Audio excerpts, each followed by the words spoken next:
इतिहास गवाह है कि संघर्ष चाहे कोई भी हो, अगर उसकी नींव सच पर टिकी है तो एक ना एक दिन वो अपने सही अंजाम तक पहुंच ही जाता है।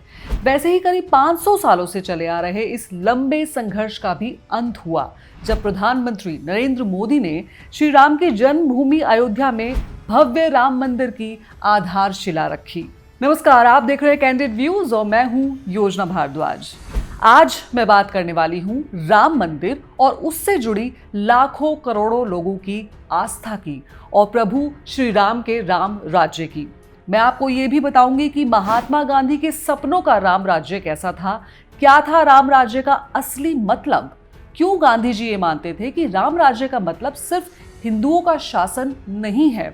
ऐसे कई इंपॉर्टेंट पहलुओं पर हम बात करेंगे, लेकिन सबसे पहले बात करते हैं राम मंदिर की।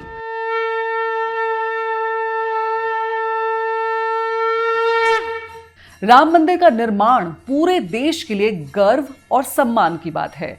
प्रभु राम का ये मंदिर सिर्फ एक भव्य इमारत नहीं, बल्कि लोगों की आस्थाओं का, भावनाओं का मंदिर है। लोगों के विश्वास का, भक्ति का और साथ ही संघर्ष का मंदिर है। कहते हैं जब श्री राम इस दुनिया से चले गए तब अयोध्या उजाड़ सी हो गई थी, लेकिन जब अयोध्या में राम मंदिर की आधारशिला रखी गई और भूमि पूजन किया गया तो पूरी अयोध्या इस तरह दियों से जगमगा उठी मानो श्री राम वनवास के बाद फिर से अयोध्या नगरी पधारे हों। लेकिन इस बार का वनवास काफी लंबा था। क्यों प्रभु राम हम सबको इतने प्यारे हैं? क्यों लोगों के दिलों में बसे हैं श्री राम? यूं ही नहीं, श्री राम मर्यादा पुरुषोत्तम राम कहलाए। श्री राम ने सदियों पहले मानवता का जो पाठ पढ़ाया वो किसी संघर्ष से कम नहीं था। भगवान श्री राम विष्णु जी के 7वें अवतार थे और उन्हें खुद धरती पर जन्म इसलिए लेना पड़ा ताकि वो हम सबको युगों युगों तक मानवता की सीख दे सकें। खुद की जिंदगी में हर वो संघर्ष उन्होंने सहा ताकि वो हमें ये सिखा सकें कि कैसे धैर्यपूर्वक और मुस्कुराते हुए जिंदगी में आई हर मुश्किल का सामना किया जा सकता है। प्रभु श्री राम के आचरण को अपनी जिंदगी में ढालते हुए आइए चलिए राजनीति से राम नीति यानी राम राज्य की ओर। सबसे पहले जानते हैं राम राज्य के बारे में कि आखिर कैसा होता है राम राज्य। त्रेता युग में मर्यादा पुरुषोत्तम भगवान श्री राम ने आदर्श शासन स्थापित किया। श्री राम के राज्य में जनता हर तरह से सुखी और समृद्ध थी। लोकतांत्रिक मूल्यों की रक्षा के लिए सब कुछ दांव पर लगा दिया जाता था। सभी को जीने का अधिकार था और साथ ही था सुरक्षा और न्याय का अधिकार। परिवार, समाज या राज्य में सुख और सुविधाओं से भरी व्यवस्था के लिए आज भी जो उदाहरण दिया जाता है वो है राम राज्य का। ये तो थी राज्य और शासन की व्यवस्था, पर इस राज्य के नागरिक कैसे थे? राम राज्य में नागरिक आत्म अनुशासित थे, शास्त्रों के ज्ञाता थे, शिक्षित, कार्यकुशल, गुणी और बुद्धिमान थे, साथ ही भय और शोक से मुक्त और परोपकारी थे।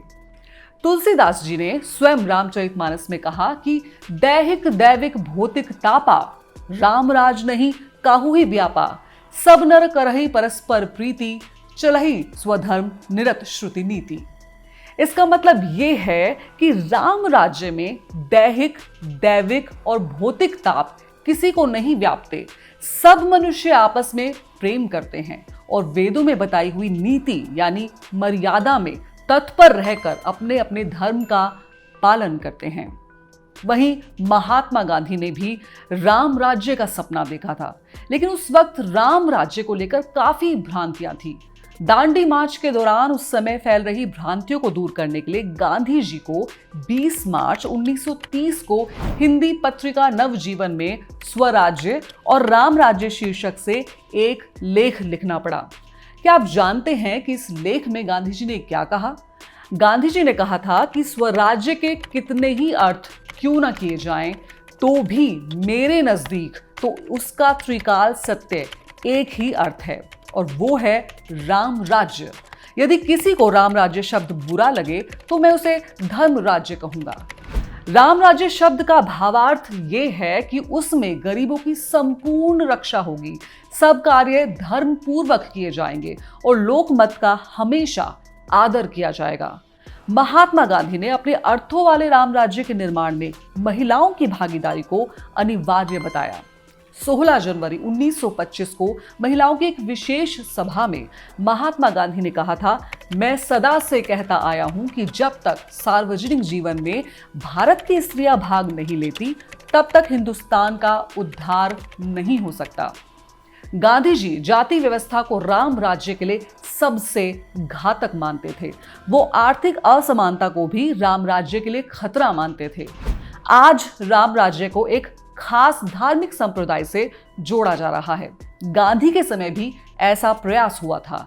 इसका जवाब देते हुए 26 फरवरी 1947 को एक प्रार्थना सभा में महात्मा गांधी ने कहा कि मैंने अपने आदर्श समाज को राम राज्य का नाम दिया है। कोई ये समझने की भूल ना करे कि राम राज्य का अर्थ है हिंदुओं का शासन। मेरा राम खुदा या गॉड का ही दूसरा नाम है। मैं खुदाई राज चाहता हूं, जिसका अर्थ है धरती पर परमात्मा का राज्य। ऐसे राज्य की स्थापना से न केवल भारत की संपूर्ण जनता का बल्कि समग्र संसार का कल्याण होगा। तो अंत में एक बड़ा सवाल ये है कि प्रभु श्री राम और महात्मा गांधी के अर्थों वाला वास्तविक राम राज्य कैसे और कब आएगा? हमें इंतजार रहेगा उस राम राज्य का जिसका उदाहरण श्री राम ने अपने शासनकाल में स्थापित किया और जिसका सपना महात्मा गांधी ने देखा। और इसकी जिम्मेदारी एक शासक यानी हर सरकार की तो है ही, साथ ही इसमें देश के हर नागरिक की जिम्मेदारी और भागीदारी भी जरूरी है। अगर आपको ये वीडियो पसंद आया हो तो प्लीज लाइक करें, शेयर करें और साथ ही मेरे चैनल को सब्सक्राइब करना ना भूलें। अपना ढेर सारा ख्याल रखें। जय श्री राम।